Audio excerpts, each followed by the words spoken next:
Olá, quimicandos! Tudo bem com vocês? Eu sou o professor Ricardo Eletron e hoje nós vamos estudar sobre eletroquímica. Bom, então vamos lá estudar sobre eletroquímica, tá? E aí é muito importante estudar sobre eletroquímica, até porque, se você se recordar, lá na aula de propriedades e transformações de materiais, desde cedo, desde menininho, garotinho, você já sabia diferenciar os tipos de fenômenos, os tipos de transformações, não é verdade? Então, lá naquele momento, você estava tentando diferenciar o que era processo físico, o que era reação química, o que era fenômeno biológico, correto? Então, desde aquele momento, você já estava estudando as diferenças dessas transformações. E em se tratando, né, no tocante às reações químicas, você viu lá que reações químicas vão sugerir mudanças de estrutura química. Logo, todos os processos endotérmico, exotérmico, absorção e liberação de calor, todos os fenômenos elétricos, né? Porque no seu núcleo, né, na sua força, vamos dizer assim, eletromotriz da coisa, o seu gerador é a partir da reação química, correto? E essa reação química, a eletroquímica, está sendo presenteada nesse momento, né? Então nós temos também outros tipos de reações envolvendo corrosão, através também da eletroquímica, certo? E outros fenômenos ainda a mais, tá joia? Então, todos esses fenômenos, né, químicos, que nós especificamos reações químicas, elas estão associadas ao tipo de energia associada, estão associadas ao tipo dos materiais, então tudo isso é contabilizado, tudo isso, né, a gente tem que estar colocando em pauta, tá certo? Na eletroquímica, qual é a dinâmica aqui da eletroquímica? A eletroquímica ela é específica em estudar um tipo de reação que se chama reação de óxido-redução. Reação de oxirredução.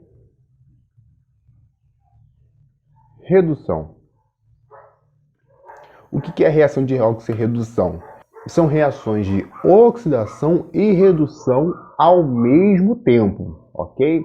Então essa que é a reação de oxirredução, tá? Então, o que acontece ao mesmo tempo? Oxidação e também a redução, tá joia? Esses são os dois fenômenos associados à reação de oxirredução. Antigamente, essa palavrinha oxirredução, ela era escrita separado. Inclusive era óxido, hífen, redução. Mas com o novo arcabouço ortográfico, né, que veio aí, então tirou esse hífen e juntou uma palavrinha só, oxirredução. Tá joia? Então nesse formato que nós escrevemos. Tá? Não é oxidorredução, é oxirredução. Tá joia? Bom, tá, cara, mas e aí? O que nós temos além disso? Além disso, nós temos que... Qual é o papel aqui na eletroquímica? O papel aqui na eletroquímica é justamente você pegar a energia química, tá? Você pegar a energia química e essa energia química, ela pode ser convertida em energia elétrica, tá? Até porque o interesse, né, é você ter energia elétrica, tá? Essa é a primeira demanda da sociedade. Então, eu quero energia elétrica. Então, de que forma você vai fazer isso? Você vai pegar a energia química, tá? A energia química que nós contabilizamos como os potenciais químicos. A energia de Gibbs? Sim, a energia de Gibbs, que antigamente a gente chamava de energia livre de Gibbs, tá? Hoje, na contemporaneidade, a gente não chama mais de energia livre de Gibbs, tá? E sim, simplesmente de energia de Gibbs. São os potenciais químicos. Não é à toa que você estuda termodinâmica.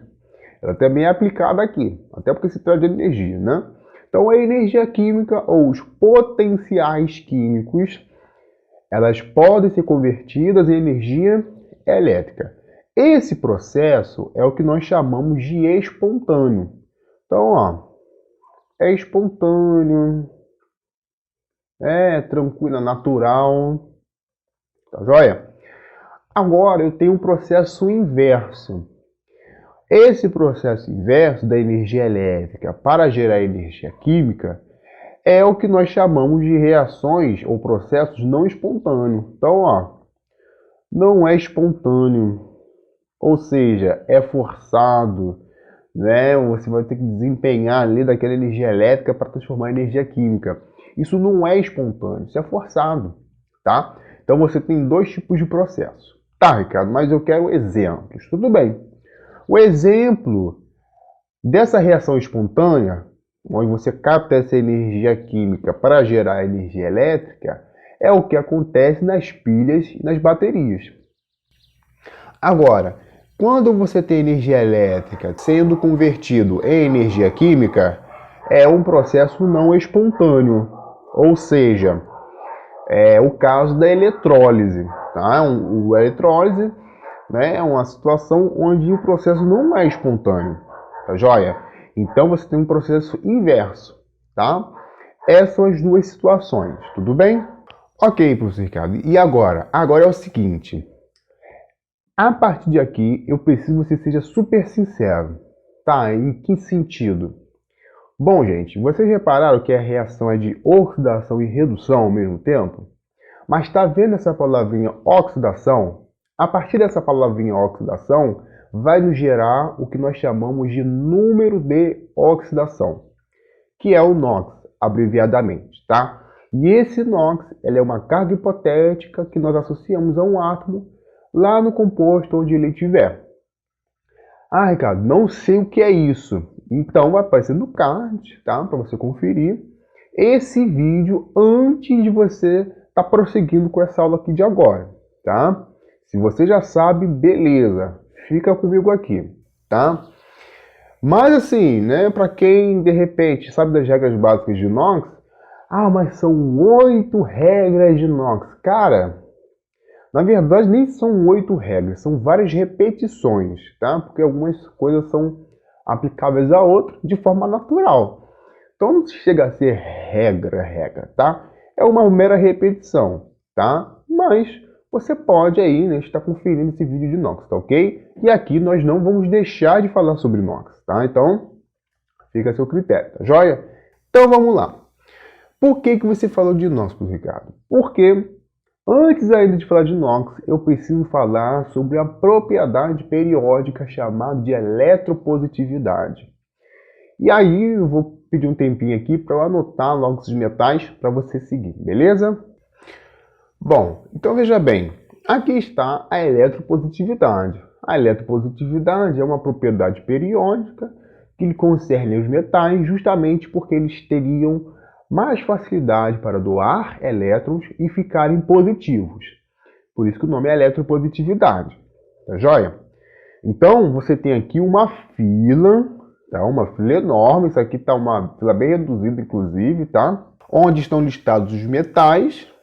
E desses metais, você tem essa ordem aqui, decrescente, tá? De eletropositividade, ou seja, você tem aqui os metais que costumam dar muitos elétrons, com mais facilidade, na verdade, para os elétrons que teriam maior dificuldade de doar esses elétrons para ficarem positivos. Tudo bem?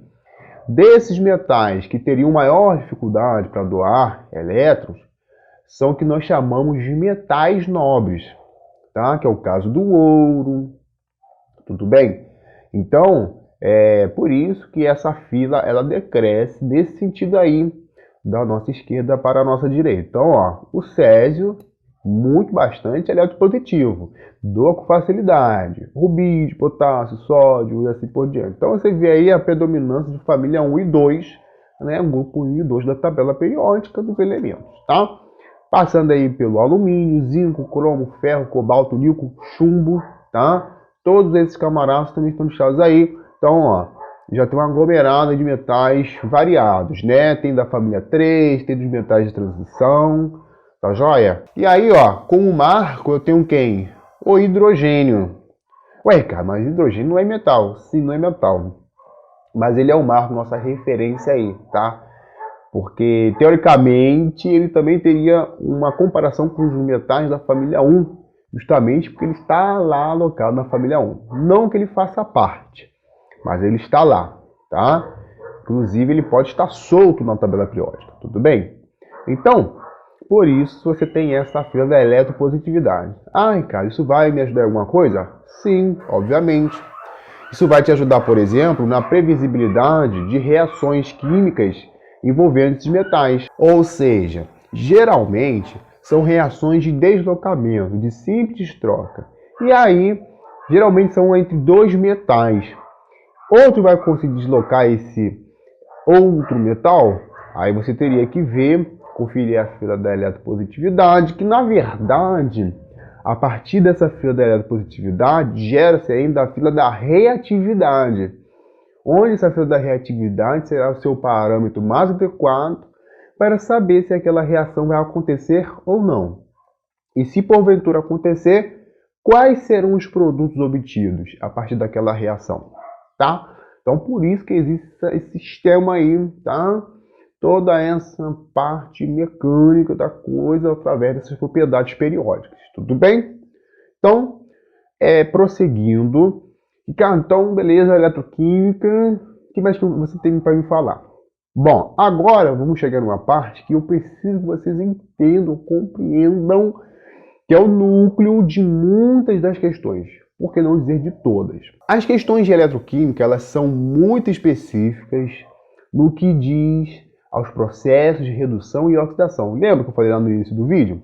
Sim, cara, você falou que existe uma tal de oxidação e uma tal de redução. Exatamente.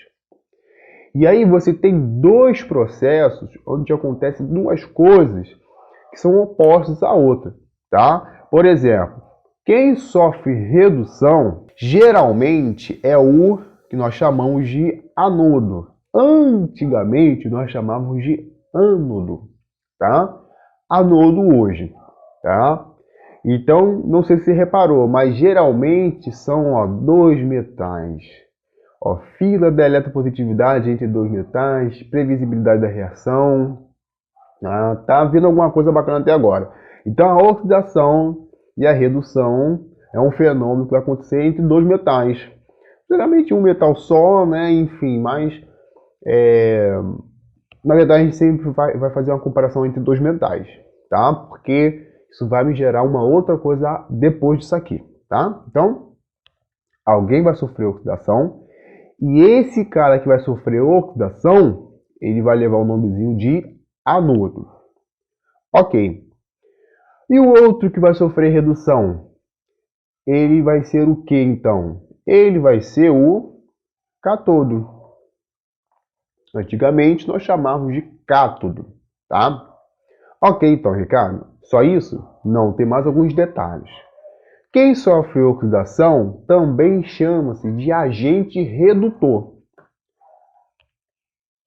Então, agente redutor. Até porque quem sofre oxidação vai promover ao outro sofrer redução. Então, por isso, se eu estou sofrendo redução, aliás, se eu estou sofrendo oxidação, eu estou sendo o agente redutor, tá? Porque assim, entenda o seguinte, você tem um sistema onde um metal não pode sofrer as duas coisas ao mesmo tempo. Ele tem que ser um e o outro fica para o outro metal. Então, se você está sofrendo oxidação, o outro obrigatoriamente tem que sofrer redução. Não pode um metal sofrer os dois fenômenos ao mesmo tempo, tá? Então, por isso que está sofrendo oxidação, então você é o anodo e você é o agente redutor. Está sofrendo redução, então você é o cátodo e você é o agente oxidante. Ok, até aqui? Então, já estamos armazenando aí, né? Estamos armazenando bastante informações até agora. Lembra que eu falei que quem sofre oxidação é o anodo? Esse anodo é o polo negativo da pilha. Tá? Já até adiantei, já falei que é da pilha.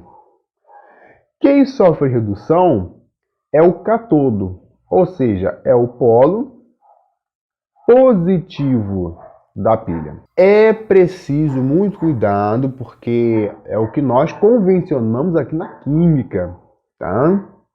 Lá na física existe um outro conceito de polos, né? Que é o polo positivo, que é o negativo, tá? Então existe ali um conceito, né? Uma linha de raciocínio um pouquinho diferente, com uma outra abordagem, tá? Mas isso não tira, né, os cálculos, isso não vai interferir em nada, tá? Só mesmo a abordagem que é diferenciada. Bom, quem sofre oxidação geralmente é o camarada que perde elétrons, tá? Então, quem sofre oxidação perde elétrons.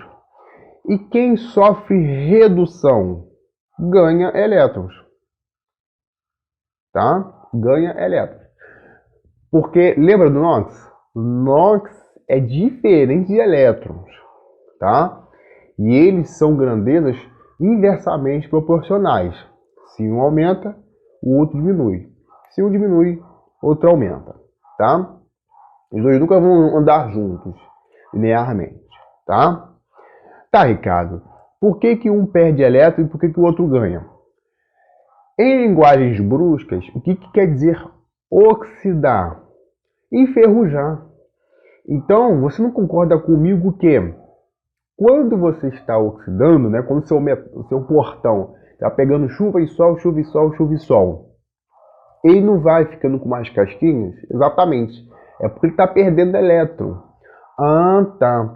E isso significa o quê? Perda de elétrons quer dizer também perda de massa. Tá? Ele vai perder massa. Então, por isso que ele vai perder elétrons. Enquanto que na redução eu vou ter ganho de elétrons. Ou seja, eu vou acrescer o número de elétrons e eu vou ganhar massa. Esse processo se chama deposição. Tá? Inclusive, é uma técnica utilizada, né, nessas indústrias de metalurgia, tudo mais, que trabalham com revestimentos metálicos, né? Então, por isso, dessa forma aí, tá? Beleza, perda de massa. E aí, nós também precisamos pensar o efeito que é causado em solução, tá? Confia em mim. Depois você vai entender o porquê que é solução. Tá, Ricardo, quem sofre oxidação? O que eu posso falar sobre a sua solução? Pelo motivo de perder massa, ou seja, perder elétrons, na verdade, eu vou ter também uma solução que vai ser concentrada. Ah, é? É. Uma solução concentrada. Do outro lado, que eu sofro redução, quando eu ganho elétrons, eu vou ter uma solução diluída.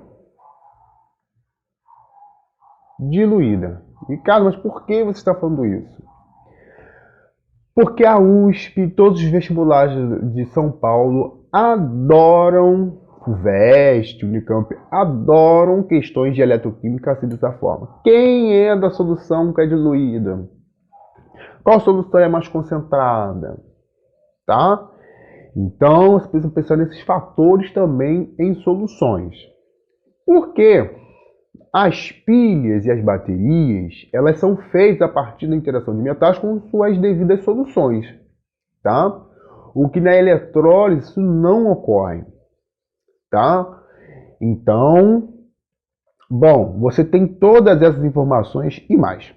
Então, o que você vai fazer? Você vai pegar todas as informações e vai recordar de todas elas, tá? Porque uma vez aprendido isso, você consegue aplicar todos os exercícios, questões envolvendo eletroquímica no recorte do ensino médio. Tudo bem? Então, espero que você tenha entendido.